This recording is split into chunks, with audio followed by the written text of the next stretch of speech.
Hello ಸ್ನೇಹಿತರೆ, ಇವತ್ತು ನಾವು ನಮ್ಮ ಹೆಮ್ಮೆಯ ಬೆಂಗಳೂರಿನ ಮೆಟ್ರೋ ಬಗ್ಗೆ ಸ್ವಲ್ಪ ತಿಳಿದುಕೊಳ್ಳೋಣ. ನಮಗೆ ಗೊತ್ತಿದ್ದೋ ಗೊತ್ತಿಲ್ಲದೆಯೋ ಮಾಡುವ ತಪ್ಪಿನಿಂದಾಗಿ ತೆರಬೇಕಾದ ದಂಡಗಳ ಬಗ್ಗೆಯೂ ತಿಳಿದುಕೊಳ್ಳೋಣ. ಮೊದಲಿಗೆ ನಮ್ಮ ಮೆಟ್ರೋದಲ್ಲಿ ನೀವು ಕಾರ್ಡ್ ಅಥವಾ ಟೋಕನ್ ಬಳಸಿಕೊಂಡು ಪ್ರಯಾಣ ಬೆಳೆಸುತ್ತೀರಾ.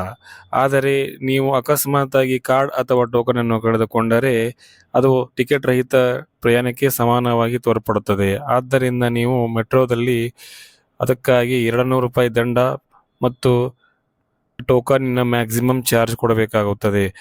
ಆದ್ದರಿಂದ ಸ್ನೇಹಿತರೆ, ಯಾವುದೇ ಕಾರಣಕ್ಕೂ ಟೋಕನ್ ಅಥವಾ ಕಾರ್ಡನ್ನು ಕಳೆದುಕೊಳ್ಳಬೇಡಿ. ಒಂದು ವೇಳೆ ನೀವು ಕಳೆದುಕೊಂಡರೆ ನೀವು ತಲುಪಬೇಕಾದ ನಿಲ್ದಾಣವನ್ನು ತಲುಪಿ ಅಲ್ಲಿ ಕಸ್ಟಮರ್ ಕೇರ್ ಬಳಿ ಹೋಗಿ ನೀವು ಟೋಕನ್ ಕಳೆದುಕೊಂಡಿರುವ ವಿಷಯದ ಬಗ್ಗೆ ಹೇಳಿದರೆ ಅವರು ನಿಮಗೆ ₹200 ದಂಡ ಮತ್ತು ಮ್ಯಾಕ್ಸಿಮಮ್ ಟೋಕನ್ ಚಾರ್ಜನ್ನು ವಿಧಿಸುತ್ತಾರೆ. ನಂತರ ಅದನ್ನು ನೀವು ಪಾವತಿಸಿ ಬೆಂಗಳೂರು ಮೆಟ್ರೋ ನಿಲ್ದಾಣದಿಂದ ಹೊರಗೆ ಹೋಗಬಹುದು. ಈಗ ನಾವು ಎರಡನೆಯ ದಂಡದ ಬಗ್ಗೆ ತಿಳಿದುಕೊಳ್ಳೋಣ. ಒಂದು ವೇಳೆ ನೀವು ನಿಮ್ಮ ಮಕ್ಕಳೊಂದಿಗೆ ಪ್ರಯಾಣ ಮಾಡುತ್ತಿದ್ದರೆ ಆ ಮಕ್ಕಳಿನ ಎತ್ತರ 3 ಫೀಟ್ಗಿಂತ ಜಾಸ್ತಿ ಇದ್ದರೆ ಅವರಿಗೂ ನೀವು ದೊಡ್ಡವರ ಥರ ಫುಲ್ ಟಿಕೆಟನ್ನು ತೆಗೆದುಕೊಳ್ಳಬೇಕಾಗುತ್ತದೆ. ಮೆಟ್ರೋದಲ್ಲಿ ಯಾವುದೇ ವಯಸ್ಸನ್ನು ಕನ್ಸಿಡರ್ ಮಾಡುವುದಿಲ್ಲ, ಕೇವಲ ಎತ್ತರವನ್ನು ಪರಿಗಣಿಸಿ ಟಿಕೆಟನ್ನು ಕೊಡಲಾಗುತ್ತದೆ. ಆದ್ದರಿಂದ 3 ಫೀಟ್ ಎತ್ತರ ಇರುವ ಯಾವುದೇ ಮಗುವಿಗೆ ನೀವು ಕಡ್ಡಾಯವಾಗಿ ಟೋಕನ್ ಅಥವಾ ಕಾರ್ಡನ್ನು ತೆಗೆದುಕೊಳ್ಳಲೇಬೇಕಾಗುತ್ತದೆ. ಒಂದು ವೇಳೆ ನೀವು ಟೋಕನ್ ಅಥವಾ ಕಾರ್ಡನ್ನು ಅವರಿಗೆ ತೆಗೆದುಕೊಳ್ಳದಿದ್ದರೆ ನೀವು ಇಳಿಯ ಬಯಸುವ ನಿಲ್ದಾಣದಲ್ಲಿ ನಿಮ್ಮನ್ನು ತಡೆಯಬಹುದು. ಆಗ ನೀವು ಟೋಕನ್ ಇಲ್ಲವೆಂದು ಹೇಳಿದರೆ ಅದು ಕೂಡ ಟಿಕೆಟ್ ರಹಿತ ಪ್ರಯಾಣದಂತೆ ಭಾಸವಾಗುತ್ತದೆ. ಆವಾಗ ನೀವು ₹200 ದಂಡ ಮತ್ತು ಮ್ಯಾಕ್ಸಿಮಮ್ ಟೋಕನ್ ಚಾರ್ಜನ್ನು ಕೊಡಬೇಕಾಗುತ್ತದೆ.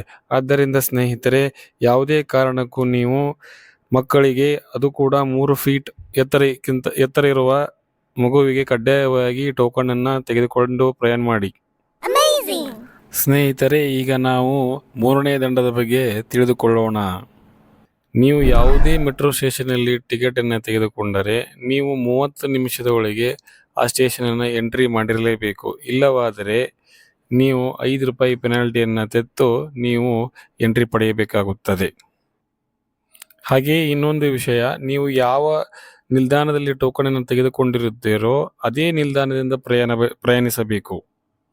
ಒಂದು ನಿಲ್ದಾಣದಲ್ಲಿ ಟೋಕನನ್ನು ತೆಗೆದುಕೊಂಡು ಮತ್ತೊಂದು ನಿಲ್ದಾಣಕ್ಕೆ ಹೋಗಿ ಟೋಕನನ್ನು ಎಂಟ್ರಿ ಮಾಡಲು ಹೋದರೆ ಅದು ಸಾಧ್ಯವಾಗುವುದಿಲ್ಲ. ಸ್ನೇಹಿತರೆ, ಈಗ ನಾವು 4ನೇ ದಂಡ ಅಥವಾ ಪೆನಾಲ್ಟಿ ಬಗ್ಗೆ ತಿಳಿದುಕೊಳ್ಳೋಣ.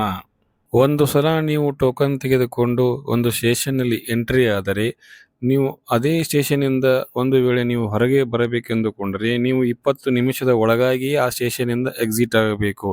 ಇಲ್ಲವಾದರೆ ನೀವು ಪ್ರತಿ ಗಂಟೆಗೆ ₹50 ಅಂತೆ ಮ್ಯಾಕ್ಸಿಮಮ್ ₹100 ದಂಡ ತೆರಬೇಕಾಗುತ್ತದೆ.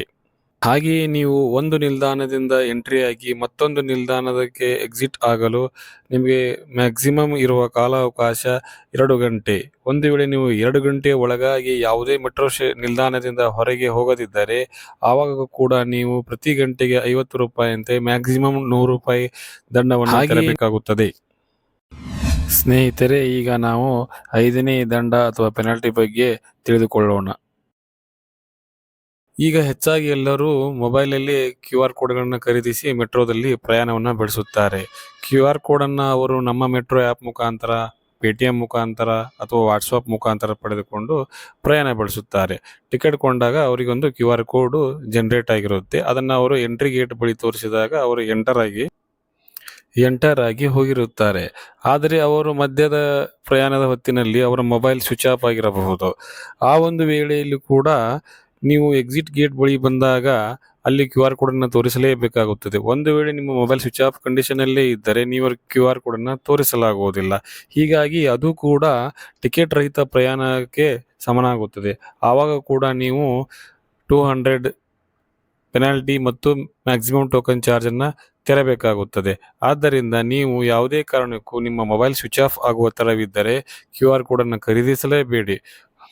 ಅದರ ಬದಲು ನೀವು ನಾರ್ಮಲ್ ಟೋಕನ್ ತೆಗೆದುಕೊಂಡು ಪ್ರಯಾಣ ಬೆಳೆಸಬಹುದು. ಕಡೆಯದಾಗಿ ನಿಮ್ಮ ಲಗೇಜ್ನ ಸೈಜು 60 ಸೆಂಟಿಮೀಟರ್ ಉದ್ದ, 45 ಸೆಂಟಿಮೀಟರ್ ಅಗಲ ಮತ್ತು 25 ಸೆಂಟಿಮೀಟರ್ ಎತ್ತರವಿದ್ದರೆ ನೀವು ಅದಕ್ಕೆ ಕಡ್ಡಾಯವಾಗಿ ₹30 ಲಗೇಜ್ ಟಿಕೆಟನ್ನು ಕಸ್ಟಮರ್ ಕೇರ್ ಬಳಿ ಕೇಳಿ ಪಡೆದುಕೊಂಡು ಪ್ರಯಾಣ ಮಾಡಬೇಕು. ಒಂದು ವೇಳೆ ನೀವು ಲಗೇಜ್ ಟಿಕೆಟನ್ನು ಖರೀದಿ ಮಾಡದೆ ಹಾಗೇ ಪ್ರಯಾಣಿಸಿದರೆ ಎಕ್ಸಿಟ್ ಸ್ಟೇಷನ್ನಲ್ಲಿ ನಿಮಗೆ 250 ರೂಪಾಯಿ ದಂಡವನ್ನು ವಿಧಿಸುತ್ತಾರೆ. ಆದ್ದರಿಂದ ಸ್ನೇಹಿತರೆ, ಈ ಮೇಲಿನ ಎಲ್ಲ ತಿಳಿಸಿದ ಮಾಹಿತಿಗಳು ಕೂಡ ಬೆಂಗಳೂರು ಮೆಟ್ರೋದ ವೆಬ್ಸೈಟ್ www.bmrc.co.in ಪೇಜಲ್ಲಿ ಲಭ್ಯ ಇರತಕ್ಕಂಥ ಮಾಹಿತಿಗಳು. ಹೆಚ್ಚಿನ ವಿವರಗಳಿಗಾಗಿ ಈ ವೆಬ್ಸೈಟನ್ನು ಸಂಪರ್ಕಿಸಿ. ಈ ಮಾಹಿತಿ ನಿಮಗೆ ಇಷ್ಟವಾಗಿದ್ದರೆ ನಿಮ್ಮ ಸ್ನೇಹಿತರಿಗೂ ಶೇರ್ ಮಾಡಿ.